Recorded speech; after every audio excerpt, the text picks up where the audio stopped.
बच्चों, आज अपन पढ़ेंगे जनसंख्या का वितरण एवं घनत्व, उसके बारे में चर्चा करेंगे।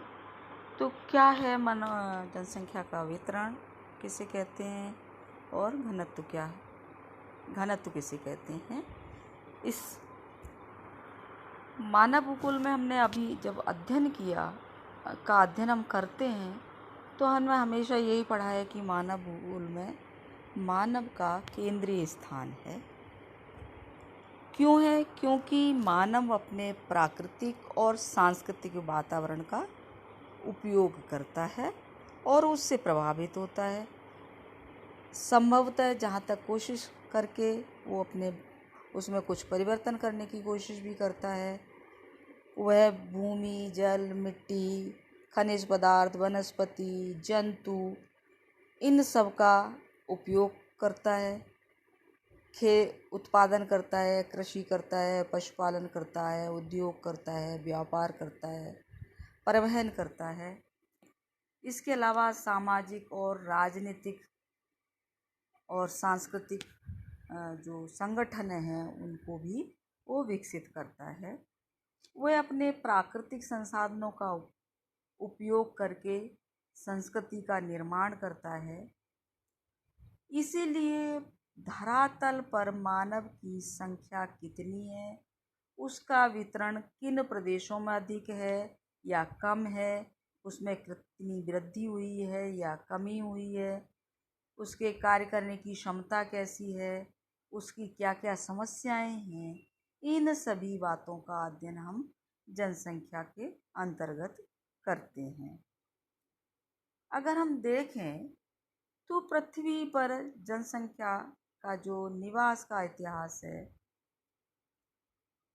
प्राचीन समय में मानव निवास के जो इतिहास का अध्ययन हम कुछ सामग्रियाँ जैसे मानव की अस्थियां हैं या खोपड़ियाँ हैं या उनके द्वारा जो औजार बनाए गए थे, मानव ने शिकार करने के लिए पशुओं की हड्डियों और पत्थर और मिट्टी के बर्तन बनाए थे, उनके आधार पर हमने प्राचीन समय में मानव किन किन क्षेत्रों में निवास करता था, उसका रहन सहन किस प्रकार का था, इन सबका हमें जो पुराना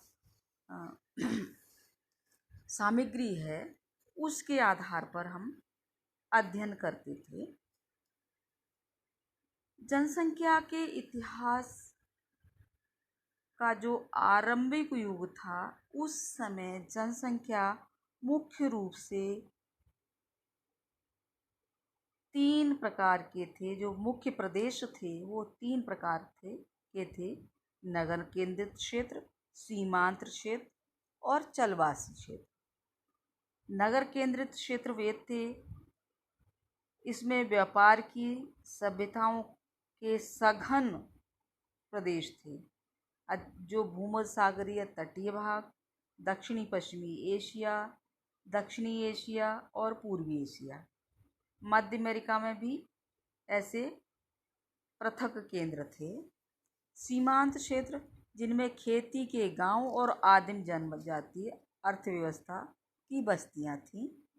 ऐसे क्षेत्र में उत्तरी यूरोप, एशिया, अफ्रीका, सहारा का दक्षिणी भाग, उत्तरी और दक्षिणी अमेरिका के बड़े भाग थे, जहां पर जनसंख्या की सघनता मध्यम थी। तीसरे थे चलवासी क्षेत्र, जिसमें घुड़सवार पशुपालक थे। विशेषकर ये मध्य और पश्चिमी एशिया में थे और यहाँ की जो आबादी थी, जनसंख्या जो घनत्व था, बहुत ही विरल था।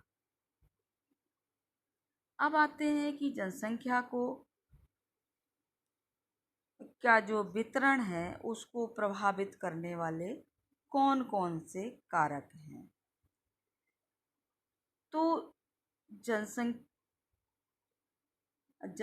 जनसंख्या के वितरण को प्रभावित करने वाले जो कारक हैं वो मुख्य रूप से इनको 4 भागों में बांटा गया है: स्थायी तथा विश्वव्यापी कारक, दूसरा है प्रादेशिक कारक, तीसरा है सांस्कृतिक कारक और चौथा है राजनीतिक कारक। तो पहला आता है हमारा स्थायी या विश्वव्यापी कारक।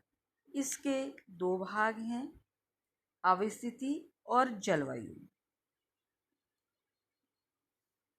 अवस्थिति से तात्पर्य है किसी प्रदेश की अवस्थिति का प्रभाव वहाँ के दूसरे देशों से संबंध पर, परिवहन और व्यापार और मानव इतिहास पर हमें दिखाई देता है। संसार की लगभग 75% जनसंख्या महासागरों और समुद्रों का जो तट समीपस्थ क्षेत्र है वहाँ पर निवास करती है। इसका मुख्य कारण क्या है? क्यों यहाँ पर निवास करती है? क्योंकि तटीय क्षेत्रों से उसको मछली प्राप्त हो जाती है, समुद्री परिवहन आदि की सुविधा उसे मिल जाती है, और यहाँ की जो जलवायु है वो सम जलवायु होती है। इसके अलावा जो मैदानी क्षेत्र हैं जहाँ पर उसे कृषि और उद्योग धंधे, परिवहन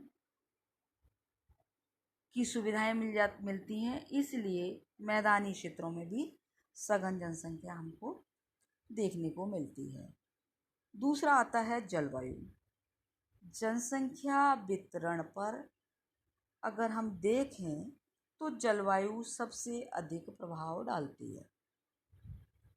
संसार के सबसे जो अधिक बसे हुए भाग हैं उनमें मानसूनी जलवायु और समशीतोष्ण जलवायु के प्रदेश हैं, जहाँ पर हमें जनसंख्या ज़्यादा देखने को मिलती है।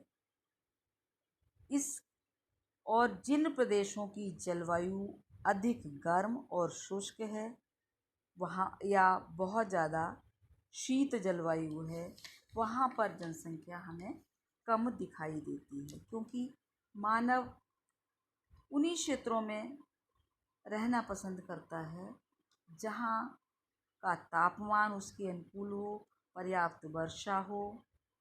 तो अधिकांशतः हमें जो जलवायु है भूमध्य रेखा के 40 डिग्री उत्तर और 40 डिग्री दक्षिणी अक्षांशों में दिखाई देती है। फिर आता है प्रादेशिक कारक, जिसमें आती है भूमि की बनावट। भूमि की जो बनावट है वो जनसंख्या पर प्रभाव डालती है। अधिकांशतः जनसंख्या हमें मैदानी भाग, जहाँ की भूमि समतल होती है, कृषि योग्य खेत होते हैं, सिंचाई की सुविधाएं हैं, परिवहन और व्यापार की सुविधाएं होती हैं, इसलिए जो मैदानी भाग हैं वो अधिक सघन बसे हुए हैं। पहाड़ी क्षेत्रों में जो जो भूमि है उसमें जुताई करना या सिंचाई की सुविधाएं कम हैं, इसलिए वहाँ पर हमें जनसंख्या कम दिखाई देती है।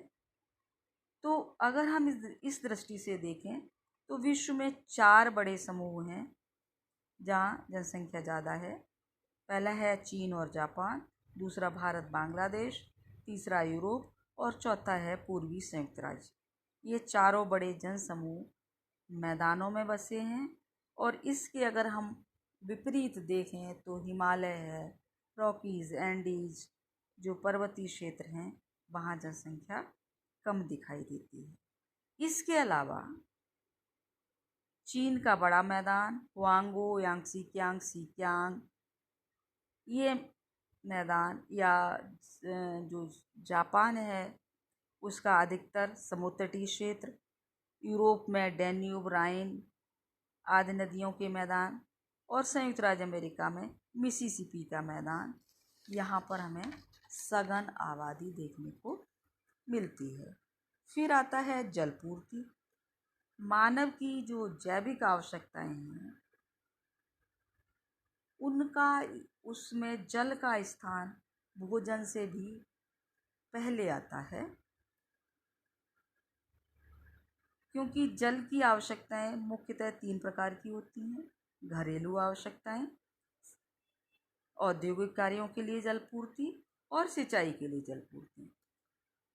तो जिन क्षेत्रों में जल की पूर्ति आसानी से हो जाती है या पर्याप्त जल पूर्ति की नदियां हैं या झीलें हैं या तालाब हैं, उन क्षेत्रों में हमें जनसंख्या अधिक दिखाई देती है जहाँ जल पूर्ति की सुविधाएं। फिर आता है मिट्टी। जनसंख्या का मुख्य आधार भोजन। इस तो चाहे मानव शाकाहारी हो या मांसाहारी, दोनों ही प्रकार के जो मानव हैं उनका मिट्टी से संबंध है। क्योंकि अगर वो पशु मांसाहारी है तो जो पशु हैं वो हमारे उनका चारा है, वो मिट्टी से उत्पन्न होता है। तो दोनों ही प्रकार के शाकाहारी और मांसाहारी दोनों ही प्रकार के जो जनसंख्या है उसका सीधा संबंध मिट्टी से है। इसलिए जो उपजाऊ मिट्टी वाले क्षेत्र हैं वहाँ पर हमें जनसंख्या सघन दिखाई देती है, चाहे वो चीन हो, भारत हो, यूरोप हो या बांग्लादेश है। जहाँ पर नदियों की घाटियों से उपजाऊ मिट्टी मिलती है वहाँ पर हमें सघन जनसंख्या दिखाई देती है। फिर आता है खनिज पदार्थ।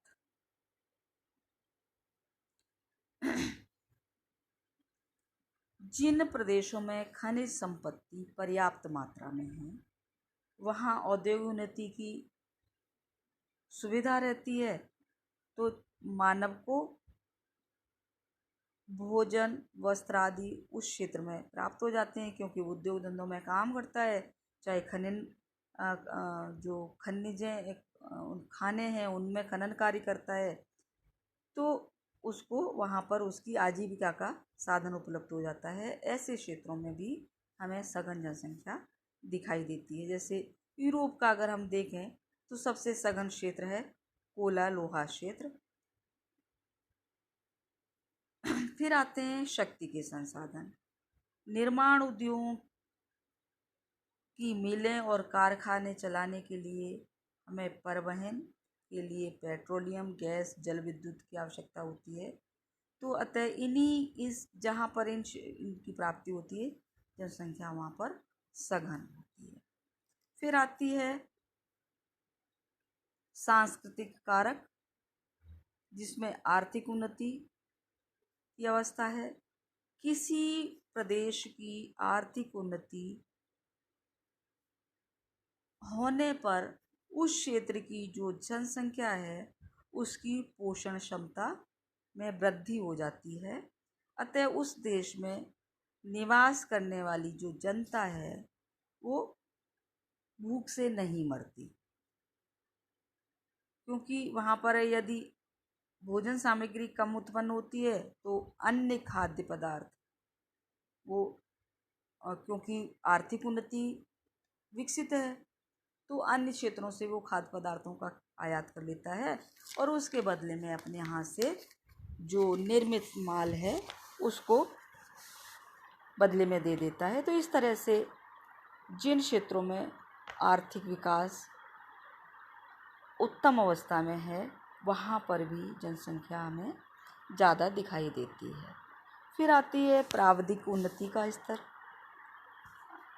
वर्तमान समय को अगर हम देखें तो तकनीकी युग कहलाता है। नए नए यंत्र, परिवहन आदि परिवहन के साधन, मशीनों के उत्पादन में निरंतर हमें क्या दिखाई दे रही है? वृद्धि दिखाई दे रही है।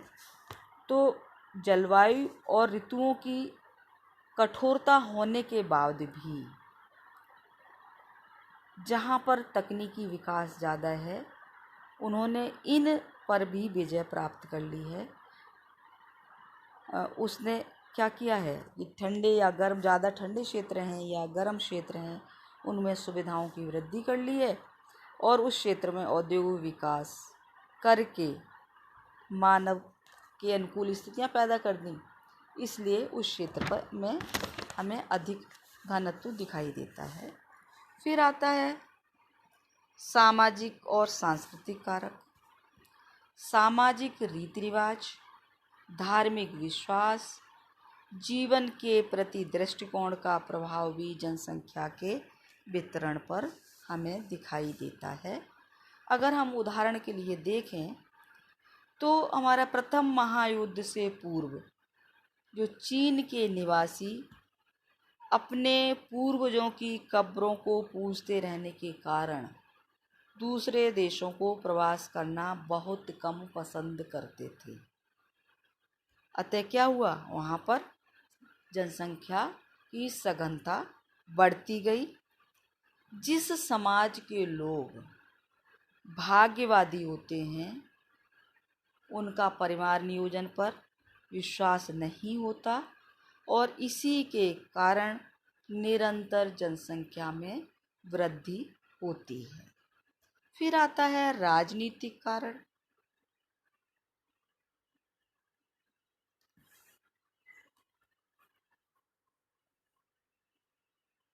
राजनीतिक और सामाजिक कारण, इनके अंतर्गत हमें वातावरण की वांछनीयता,